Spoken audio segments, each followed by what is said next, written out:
Hello again, I'm Greg. So this is the longer, more analytic form that kind of backs up the, at first, rattling and disturbing claim that most people who are doing child pornography, something that almost all of us agree is the lowest of the low, are in fact children themselves. And so there's a problem that presents to us, because if adults are doing it, okay, they know very well what they're doing, and they are certainly exploiting, if not worse, people who are relatively helpless. No one can condone those kinds of acts. But if the majority, and perhaps the vast majority of people making this content are themselves children, making it of their own volition and not being compelled to do so by any other person, the questions surrounding this issue have to be adjusted. Now, how did I first get involved in this? I'm going to speak to that first. When I consulted as an expert for the Senate committee tasked with setting new government policy preventing access to violent pornography by minors, I was struck by the assumptions everyone in the conversation made about the topic itself. Eventually, Bill S-210, Age Verification for Online Porn Sites, was adopted by said body on April 18, 2023. Its coverage had, perhaps inevitably, generalized itself from restricting access to violent pornography to all online pornographic sites. In good faith, I did not suspect the bill's sponsors of any prior intent to widen the scope of the bill, and indeed, given that one could neither properly define violence in sexual portrayals with any efficacy, and that even if one could, such perversions of intimacy would be mixed in with all other possible versions, given the scope of the sites in question themselves, so that any bill seeking to restrict access thereto for minors would, in the end, have to inure blanket coverage. I supported the bill as is in practice. But the process left many unanswered questions. Why did minors seek out pornography, even participate directly in making it? Why did adults seek to limit such access, even ban it outright? The usual arguments hailing from developmental psychology were, to a philosopher's mind, verging on the vacuous. Psychology itself is the source of our knowledge of children's sexuality. Children are sexual beings. The question must rather run along the lines of the sexualization of children for adults. And this is not a question for psychology at all, but instead one for ethics. As the American Psychiatric Association defines pedophilia using phrases such as a prurient interest in children under 12, by its own discursive and policy standards, the banning of youth access to pornography must in turn be argued as well along lines other than those of psychology. The argument I put forward to the committee is that under Canadian law, persons under the age of 18 cannot have sex for money.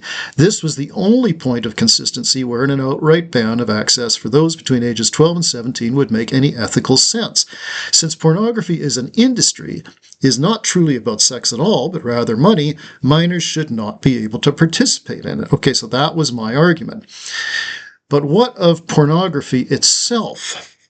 Between parent-pandering politicians, schools concerned about lawsuits, psychologists and counselors drumming up business for themselves, and NPOs fulminating the latest moral panics, it was clear that neither clarity nor objectivity were to be found in the public sphere regarding issues surrounding youth and shared sexuality.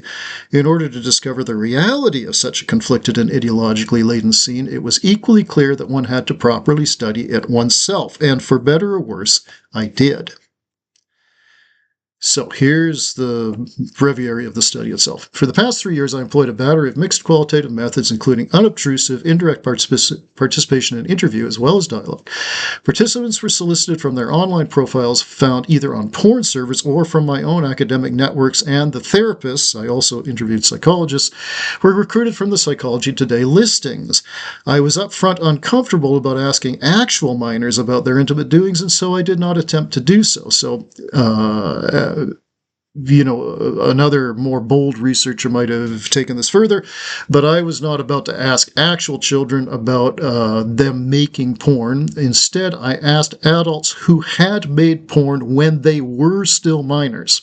Okay, so all of the people who participated in the study were adults, but these people had, when they were younger, been making sexually intimate images and film of themselves, posting them on the net for money. It wasn't just sort of as a lark or, hey, look at me, I'm hot. It was a contractual sensibility from the beginning. And some of these people were as young as 12 years old at the time. Now, at the time that I encountered them and interviewed them, they were all 18 to 25 and sometimes even older than that. So, this is a weakness in the study, in a sense, as I had only past and indirect access to youth participation in pornography, through the voices of those who were youth in that past, but had in the interim, before the study commenced, become legal adults. And throughout this study, and I'm going to give you the link in the actual description of the video here on YouTube and also over in TikTok, that you can read the entire summary of the study, which includes all of the interview outtakes, or at least the relevant sample of interview outtakes. These are from the people themselves speaking about what they were doing and, more importantly, why they were doing it. Okay, this turns out to be a very interesting question. So the epigraphs above are examples of hundreds of like interview outtakes. Some of the methods involve deception, including posing as a female youth online to attract groomers in hopes of disclosing the process by which illicit pornographers recruit their victims. So this was kind of like it was a bit weird. But as a writer, I was able to sort of command, riveted attention, apparently, of these people who were, in fact, adult criminals. These are the so-called groomers. It's a bit of an odd word. Because we associate grooming with, say, landscaping, or if one is a groom at a wedding, but it's not related to either of those things. This is a fashionable term that I'm using just as a placeholder, but these people were, people who were extortionists and manipulators. I think we can call a spade here. Grooming is a bit of a gentrified term to describe an otherwise abhorrent practice done not only by adults, as we know, because in human trafficking, of course, the recruiters are often other teenagers like the people, mostly young women, who they are trying to essentially abduct and turn their lives into a form of indentured servitude. Okay, so we have examples of people who are 15, 16, who are acting on behalf of adults in the background, making first contact, encountering and cajoling and sort of convincing the even younger women or women the same age that, hey, I got it made. I'm a model, I'm an actress, whatever nonsense that they're putting forth.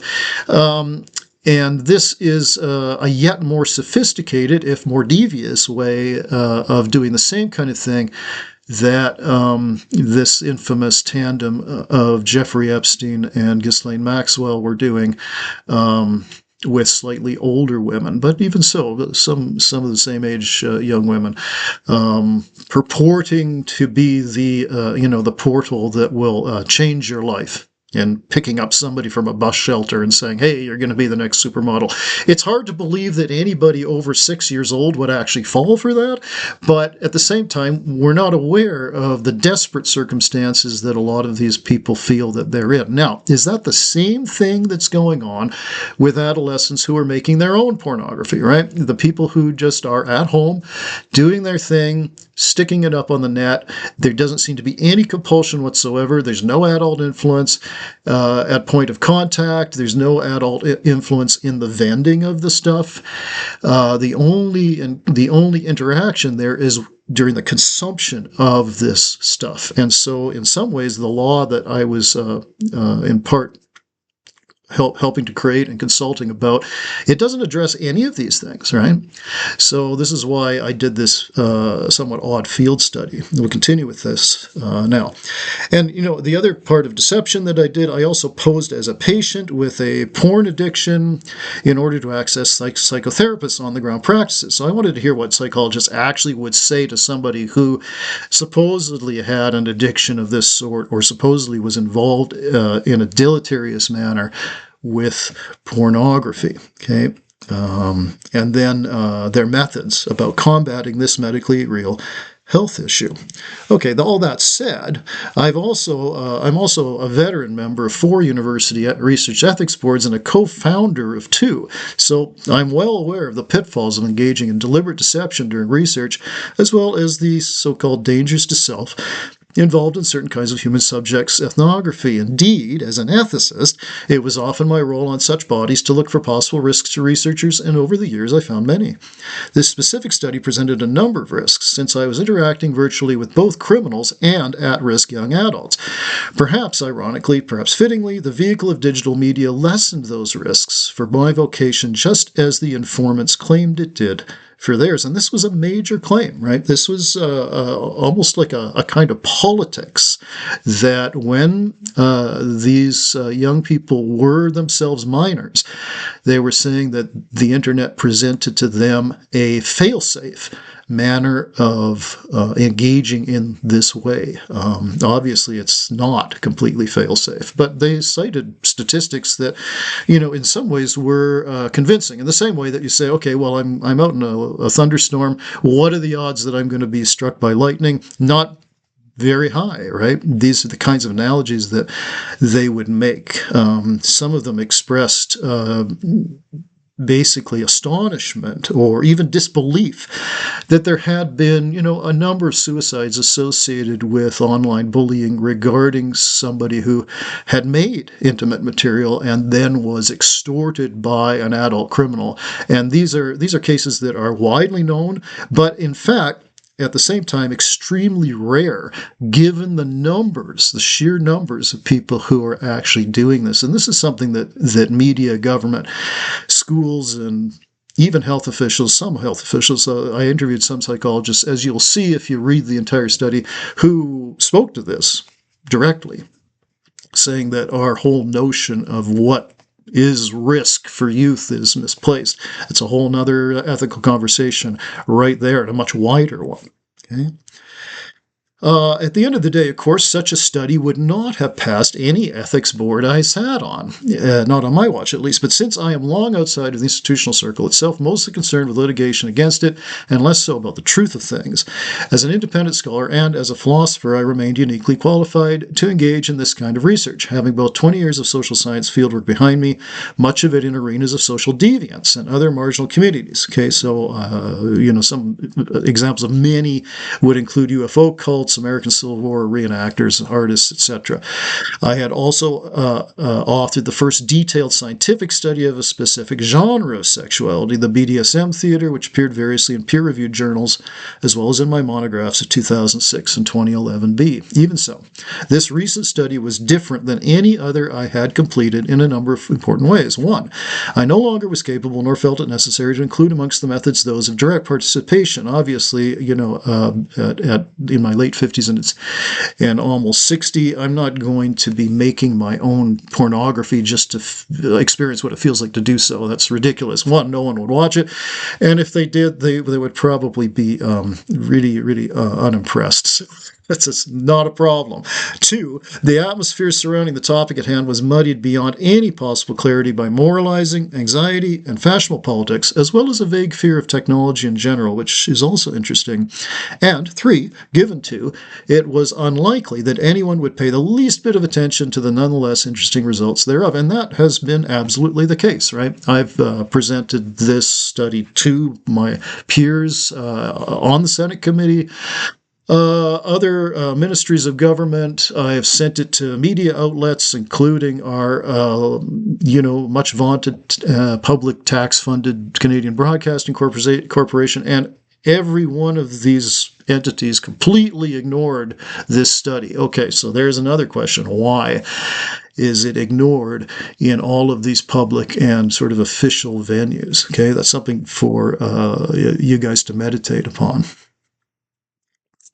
Okay, so the summary of the responses, I'm not going to read this whole thing because it's far too long and detailed, and I want you to sort of feel, especially when you're reading the outtakes of the interviews, I want you to hear those people's voices, and it's very, very difficult for me, especially being male. There were a few guys who were involved in the study, but especially being an older male, I cannot duplicate that kind of feeling, emotion, and voicing that these people had. So it's much better that you go to the link and read the entire summary if you're interested in hearing how these young people rationalized what they're doing, if you will, or came up with seemingly valid reasons for doing it. And you can judge for yourselves what you think of their reasoning, obviously. Okay, so I'm just going to read my comments interspersed and then give you a little conclusion, and then we'll call it a day on this unhappy and sort of disturbing topic. So all vectors requiring a suite of methods, the qualitative methods that I outlined above, were ongoing simultaneously. Okay, so it invoked in the traditional view a sense of that old world ethnographic immersion, with the major exception that I had no novel natural language to learn. Okay, everybody was speaking English in this study, as one would do with pith helmet, a top hat, and notebook in hand among the natives, as it were. Nevertheless, I found the denizens of the pornographic scene to indeed be restless in their own, sometimes fetching manner, and many of these outtakes that you'll read are at times even belligerent. Okay, people, you ask a pointed question. Okay, what exactly are you getting out of this? Why are you doing this? You were a minor. It was illegal. You were engaged in a criminal activity of your own volition. What's all that about? Well, they hit back, and they hit hard, as you'll see. They're not going to roll over and simply say, oh, here's an adult kind of judging me, telling me I shouldn't be doing this. You can go to hell, basically. And here's why. So, again, follow up on that, okay? So sometimes the motivation was monetary, certainly, especially for young people who didn't have a chance to go to college otherwise. There were a number of young women who said that they financed their college education through doing this. Okay, you'd think, okay, well, that's a very constructive use of the money, but is it a constructive way to make the money, right? And so how do we judge that, right? If the outcome is something that we would want for a young person, and yet the means to that end is something that we would kind of, at the very least, raise our eyebrows at, what's the ethical relation between those two things? Okay, these are the kinds of questions that this kind of study raises. Okay. There was also a sense that in making pornography, even illicit pornography, as this was a superior form of self-expression and of employment. And these were major themes in the interviews. Okay, so this tells us that other opportunities that are extant, that are legal for young people to participate in terms of making money, are inferior in a number of ways, including the ways that we generally like to pin on the internet, right? There were a number of young women who told me that the only time they actually had been stalked was when they had been working fast food, right? Not working on the internet because of the anonymity and nobody knows who you are or where you live or all the rest of that. And many were very disdainful of the idea that anything bad could happen to them if they worked on the net and didn't give any personal information away, like what school they went to or where they lived or who they were, their real name, to the point where they said that, look, even an 8-year-old would know not to do this or should, right? And then at the same time, they immediately said, okay, but I don't think that 8-year-olds should be doing this, right? And a number of them also said, look, I was too young when I started. When I look back on it, I'm 22 now. I started when I was 12. I shouldn't have done that, right? But at the same time, they didn't turn around and say, oh, I should have waited until I was an adult. They were all talking about, okay, maybe when I was 15, 16, my body's no different now than it was then, that kind of thing.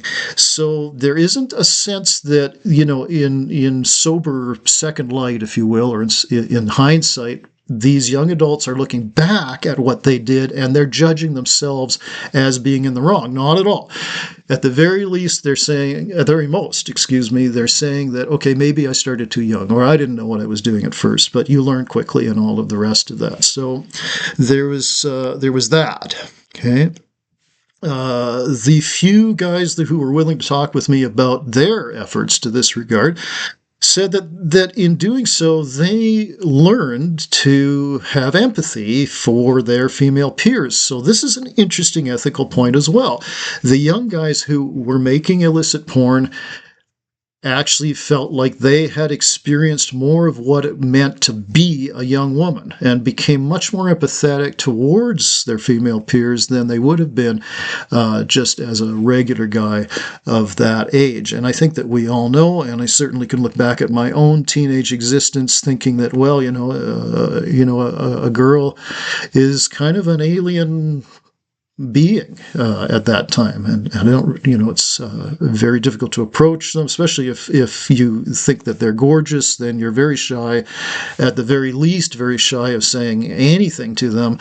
I know I was like that. I was not, particularly outgoing. I didn't think of myself as the life of the party, and so any dating that I did during that period was a bit of a furtive affair. So I got some of that in interview where these guys were saying, hey, the reason I got into this is because my girlfriend was doing it, right? And then she just said, suck on it. She just said, okay, I'm doing it. I need the money. I'm good at it. I look great. And, you take it or leave it, buddy, right? So then some of them just said, okay, well, you know what? I really like my friend. What's the best thing I can do for her? In their mind was, okay, I'm going to do this too. And maybe we'll even do it together. And so I can support her and I can gain empathy for her. And all of these, again, on the face of it, are ethical impetuses. Okay? These are things that we would generally want, in principle, for young people to feel about one another. Okay. So as we move through these, there was also a theme of anomie or subjective alienation in the interviews. Okay, so feelings of loneliness sometimes, feelings of usury, but these developed only over time and they were associated strongly with older participants. Okay, the younger adults who had been manufacturing and distributing illegal pornography for some years as youths, as minors, doing so illicitly, they just shrugged off that sensibility, that sensibility of potential Weltschmerz, if you will, that may have been waiting for them. Okay. Somebody says, and I won't read you this again because I don't want to sully the voicing of these people, but one of these people asked me, do you really think I'm going to be doing this at age 30, right? Okay, so that's another key is that there's a sense that with people who are making illicit pornography along their own druthers, not being forced into doing it. This is the vast majority of people who make quote-unquote child pornography. These are people who are saying, hey, it's part of a phase of life. I'm not going to be doing this when I'm 25 or 30. I hopefully I won't have to do it. And there's also a sense that they said that, if they're 14, 15, 16, 30 is very old indeed, right? Even though to somebody like me, I can't even remember being 30. So there's a sense that a 16-year-old is going to say, yeah, if I'm doing this at 30, nobody's going to look, right? Because 30 is friggin' old. Okay, so who the hell would look at a 30-year-old? In an intimate circumstance, you'd have to be my age, right? So they were very forceful and very kind of strong in their opinion that, okay, this is the time to do this. And it's something indeed for youth to do rather than for adults, right? It turns everything on its head in terms of how they see their participation in what remains an illicit industry. So that also very interesting stuff. Okay, so then I simply asked, what is all this about? And one of the major themes for young people was it was about control. It was something that they could have of their own. Here's one just little bit of an outtake here from an interview, and this was an 18-year-old female university student. Okay, what is this all about? She says, well, for me, it's about control. My parents tell me what to do 24/7, and after a certain age, it's like, well, go fuck yourselves. And then it's, well, I can fuck myself, but in a good way, unlike what others try and do to me, right? She goes on and says, okay, so now I'm in college, but I still live at home. There's nothing illegal like them hitting me, but there are still rules. The economy forces young people to stay young for far too long. I get that. I can't afford anything by myself. Even if and when I get a degree, is that really going to set me free? Making porn is an insurance policy. That's what it's all about. End quote. There can't be a more plain statement, right? So that's fascinating stuff, right? This is somebody who's 18 now, right, and is still presumably making, I don't ask those kinds of questions, but is presumably still making pornography, but she had been making it when she was younger than 18, and this was why. And she stated it right out. There was absolutely no sense of inauthenticity there, okay? So then there's other outtakes similar to that suggest that there's some kind of politics to this activity, right? Okay, and then we get to, I asked about risk. So what do you think about the risk factor and putting yourself out like this, right, so to speak? And that's when people came back and said, look, the only time I was at risk was when I was working other kinds of jobs, the so-called jobs that adults feel like we should be working, right, in the service sector, in the fast food area, and in other like things, maybe in a clothing store for young people. And one of them said, this is from a 20-year-old female university student. She tells me the only time I was stalked was when I worked fast food. You get all kinds in places like that, and all the wrong kinds, whether it's people with disabilities, criminals, unhappy husbands, incels, you name it. And she said, like right away, this guy's dangerous. Okay. And she goes on to compare that with online work where she feels like there's absolutely no danger, or at least the risk is so minimal and so insignificant that the idea of risk itself starts to be muted. Okay, so, none of these people were unintelligent. They all had their street smarts down pretty well. I think it does take, I got the impression that it does take a particular kind of character to engage in this kind of work. You have to have a certain kind of confidence in the same way that, if I was, 16 and I was looking for a different job and I showed up at a bookstore and pretended to be an intellectual or something like that, something ridiculous. But in some ways, confidence is 90% of the game in all of our doings, right? In all of our human doings. And so these young women and a few young men, they did have that about them. They had a brashness about them that said, yeah, I know I'm hot and I can do this and other people can't. And, the rest of you can just suck on it.